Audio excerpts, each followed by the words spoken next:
John had always felt like there was something different about him. He never quite fit in with the rest of society.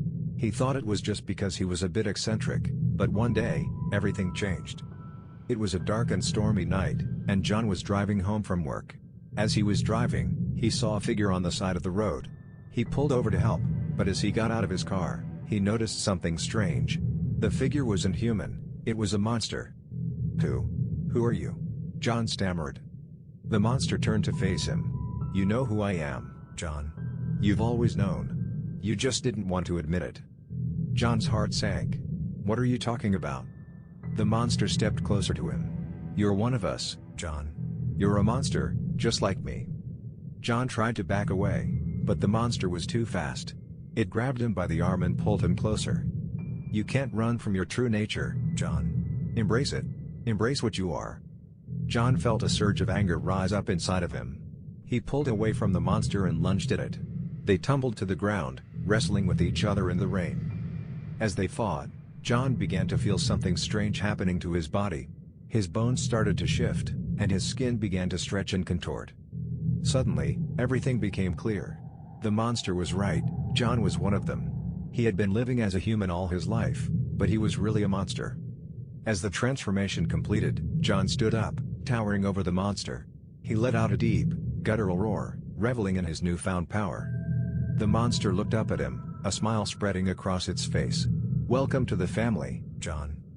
And with that, John accepted his true nature, knowing that he would never be able to live among humans again. He had found his place among the monsters, and he would embrace it, no matter the cost.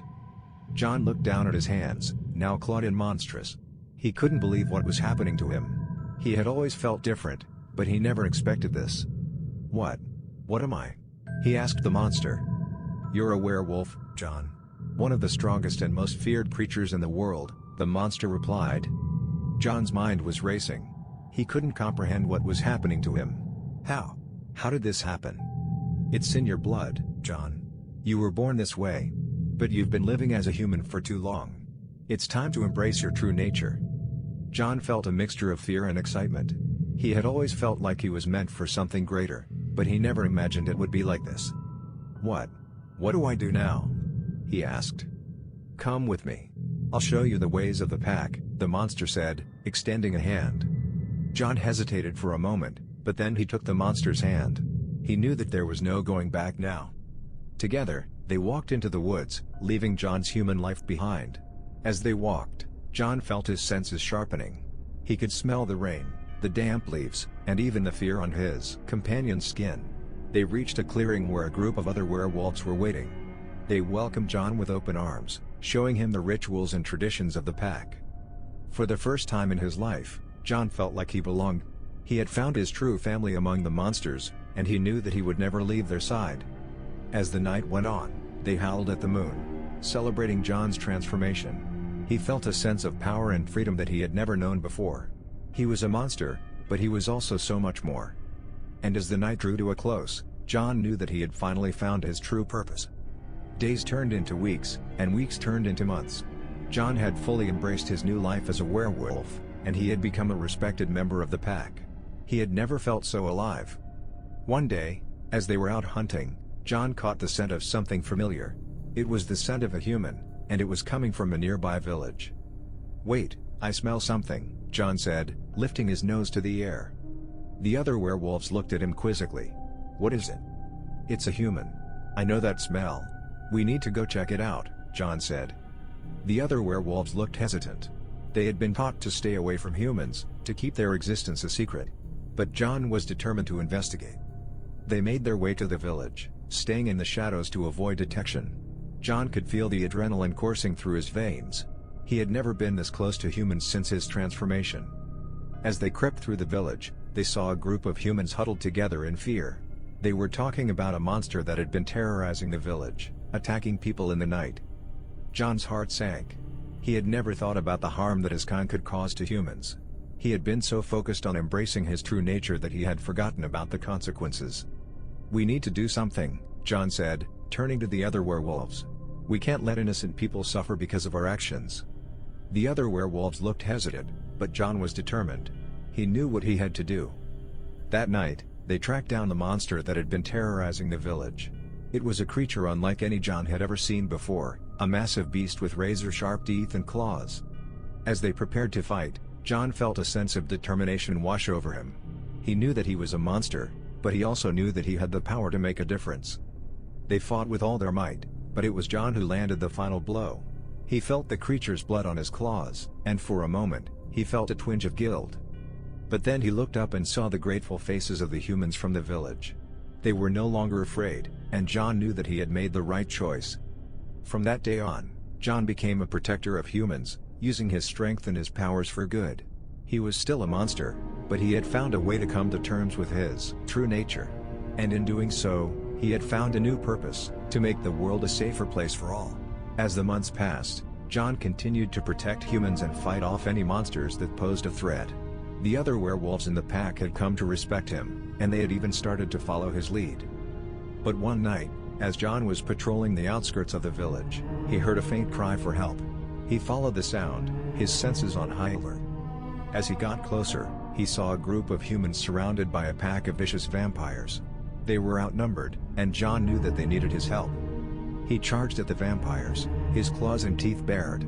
The fight was fierce, but John was determined to protect the humans. One vampire lunged at him, and John dodged, sinking his teeth into the creature's neck. He felt the blood rushing down his throat, and for a moment, he felt a surge of power. But then he heard the screams of the humans. They were terrified of him, of the monster that he had become. John felt a wave of shame wash over him. He had been so focused on protecting the humans that he had forgotten about the danger that he posed to them. He turned to the humans, his heart heavy. "I'm sorry," he said, his voice barely a whisper. The humans looked at him in fear, and then they fled. John was left alone with the bodies of the vampires, his guilt weighing heavy on his heart. He knew that he couldn't stay in the village anymore. He had to leave, to find a way to come to terms with his true nature and find a way to control his powers. And so John left the village, wandering through the woods and trying to make sense of his life.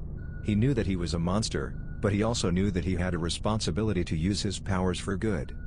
As he walked, he thought about his past and his future. He knew that he had a long way to go, but he was determined to find his place in the world, as a monster, but also as a protector. Days turned into weeks, and weeks turned into months as John roamed the woods, trying to come to terms with his true nature. He spent his days hunting for food and practicing controlling his powers. But as much as he tried, he couldn't shake the guilt that had been weighing on his heart. One day, as he was wandering through the woods, he heard a faint voice calling his name. "John, John, is that you?" He turned around, and to his surprise, he saw a familiar face. It was the old man who had given him the cursed necklace that had turned him into a werewolf. "What are you doing here?" John asked, his voice laced with anger. "You did this to me." The old man looked at him with sadness in his eyes. "I know, John. And I'm sorry. I had no idea that the necklace would have that effect on you." John felt a twinge of anger and frustration. He had spent months trying to come to terms with his new life, and now the old man was here, bringing back memories that he had tried to forget. But then the old man spoke again, his voice filled with wisdom. "John, you have a choice. You can either let the guilt and the anger consume you, or you can use your powers for good. You have the ability to protect the innocent, to fight against the darkness. It's up to you to decide what kind of monster you want to be." John looked at the old man, his words sinking in. He realized that the old man was right. He had a choice. He could either let his guilt control him, or he could use his powers to make a difference. And so John made a decision. He would use his powers for good, to protect the innocent and fight against the darkness. He would become a monster, but a monster with a purpose. He looked back at the old man, a sense of determination in his eyes. "Thank you," he said, his voice strong. "Thank you for showing me that I have a choice." And with that, John set off into the woods, ready to embrace his true nature and use his powers for good. He knew that it wouldn't be easy, but he also knew that he had the strength and the determination to make a difference. Days turned into weeks and weeks turned into months as John continued to roam the woods, honing his powers and searching for a purpose. He hunted when he needed to and continued to protect humans from the monsters that lurked in the shadows. But as he spent more time in the woods, he began to feel a sense of loneliness. He missed the company of humans and the sense of community that he had felt in the village. One night, as he was patrolling the woods, he stumbled upon a group of humans who were camping out in the forest. They were startled at first when they saw him, but John made no attempt to harm them. "Who are you?" one of them asked, her voice shaking with fear. "My name is John," he replied, his voice calm. "I'm here to protect you." The humans looked at him with a mix of fear and curiosity. They had heard stories of the werewolf that roamed the woods, but they had never actually seen him before. As the night wore on, John spent time with the humans, talking to them and listening to their stories. For the first time in months, he felt a sense of connection and belonging. But as the night wore on, he knew that he had to leave. He couldn't risk the safety of the humans by staying too close to them. "Thank you for your company," he said, his voice filled with gratitude. "But I must go." The humans looked at him with sadness in their eyes, but they understood. They knew that he was a monster, but they also knew that he was a monster with a purpose. And so John set off into the woods, his heart filled with a sense of purpose and belonging.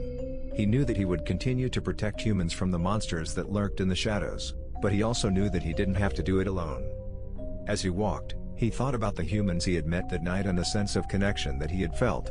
He knew that he would continue to search for his place in the world, but he also knew that he had a sense of purpose, to use his powers for good, to protect the innocent, and to fight against the darkness. And with that, John disappeared into the darkness of the woods, ready to embrace his true nature and his destiny as a monster with a purpose. As John continued to roam the woods, he encountered many challenges and faced many dangers. But with each passing day, he grew stronger and more confident in his abilities. And over time, he began to realize that he wasn't alone. There were others like him, monsters who had chosen to use their powers for good. Together, they formed a community of monsters who were united by a common purpose. They protected humans from the darkness and fought against the monsters who threatened their safety. And John knew that he had found his place in the world. He had embraced his true nature, and in doing so, he had found a sense of purpose and belonging. As he stood in the darkness of the woods, surrounded by his fellow monsters, John felt a sense of peace.